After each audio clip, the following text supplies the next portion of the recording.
Pak Jutek, Pak Ruli tiap hari beracara ngurusin siapa? Ngurusin orang-orang yang takut. Padahal beragama, apapun agamanya. Takut apa? Gugat waris. Takut apa lagi? Hartanya diambil orang. Takut apa lagi? Semuanya takut.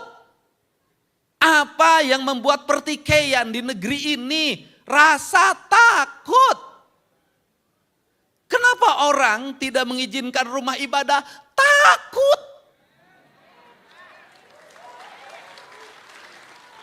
Takut apa? Takut terpengaruh. Nanti pindah agama.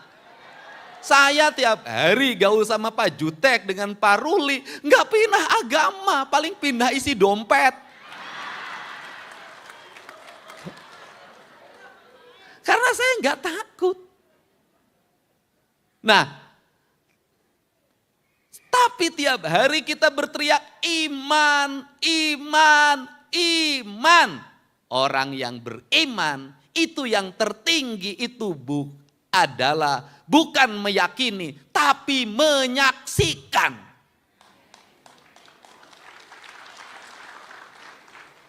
Kalau sudah menyaksikan berarti dia bersaksi. Bersaksi di pengadilan itu adalah orang yang harus melihat dan mendengar. Kalau tidak bisa melihat dan mendengar sendiri, tidak bisa menjadi saksi yang valid. Pertanyaannya adalah, hari ini kita bersaksi pada Tuhan yang kita yakini. Kalau bersaksi berarti sudah menyaksikan. Kalau sudah menyaksikan berarti dekat. Kalau sudah dekat, kenapa takut?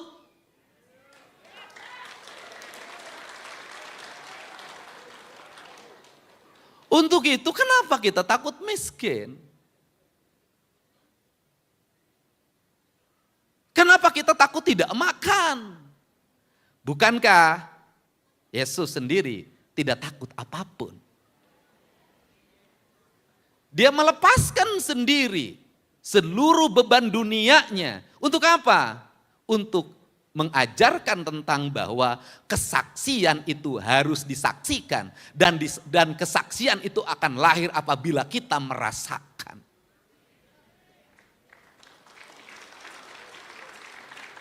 Maka dalam pandangan saya, berbahagilah manusia yang pernah dan sering mengalami penderitaan. Kenapa? Berarti dia pernah menyaksikan dan merasakan. Orang yang mengalami penderitaan itu adalah orang-orang yang mengikuti tradisi kenabian. Jadi kalau Anda menjadi orang beriman, mengaku beriman, mudah tersinggung, mudah marah, nggak pernah menderita, penuh rasa takut. Udahlah jangan ngaku beriman, berimin saja. Untuk itu apa sih yang ada pesan yang ingin saya sampaikan? Pesan saya sampaikan adalah saya ingin menceritakan tentang pesan agama di Indonesia. Agama-agama datang ke Indonesia itu menggeser sebuah keyakinan leluhurnya orang Nusantara.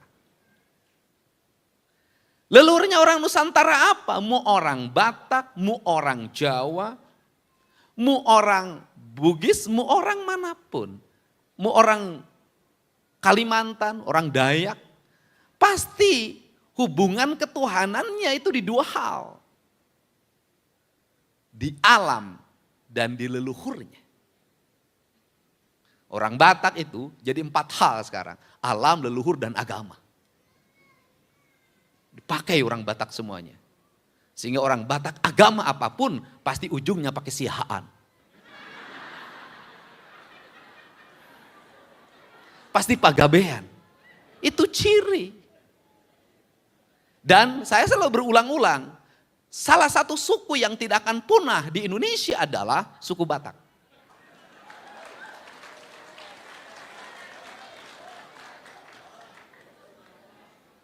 Cuman problemnya satu. Nanti di surga dia akan tetap berkumpul dengan masing-masing marganya. Jadi bosen.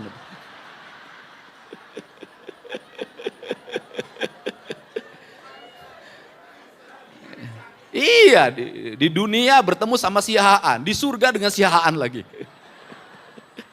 Dan nanti yang dicari membela, itu yang pertama ditanya Suguna dulu, mana kau? Si Haan, boleh bareng sama aku. Mana kau? Nasution, sana. Ya itu canda saja. Nah, apa sih yang ingin dipesankan? Leluhur kita itu dulu, itu dianggap animis dan dinamis. Pemuja batu, pemuja pohon, pemuja batu, pemuja pohon. Memujanya nggak jauh-jauh mereka. Kalau dia tinggal di gunung, yang dipuja gunungnya. Kalau dia tinggal di laut, yang dipuja lautnya. Kalau dia tinggal di lembah, yang dipuja lembahnya. Kenapa? Karena dalam perspektif berpikir mereka, saya lahir di sini, maka saya harus menghormati tempat di mana saya dilahirkan, tempat di mana saya makan. Titik, nggak geser. Maka beragam. Tetapi dari animis dan dinamis itu satu. Walaupun dalam pandangan kaum agamawan mereka salah dalam bertuhan. Tetapi mereka benar dalam apa? Dalam menjaga alam dan lingkungannya. Pohonnya dihormati, batunya dihormati, mata airnya dihormati. Dan masuk agama. Mengajarkan apa tentang spiritualitas. Pada pemahaman-pemahaman tentang ketuhanan yang langit, membangun hubungan dengan manusia, membangun hubungan dengan alam. Tapi di perjalanannya hanya dua hal yang selalu dibicarakan. Hubungan dengan manusia dan hubungan dengan Tuhan. Yang alamnya gak pernah dibahas. Padahal apa? Padahal dalam pandangan saya justru Tuhan menitipkan kasih. Itu lewat apa? Lewat semesta.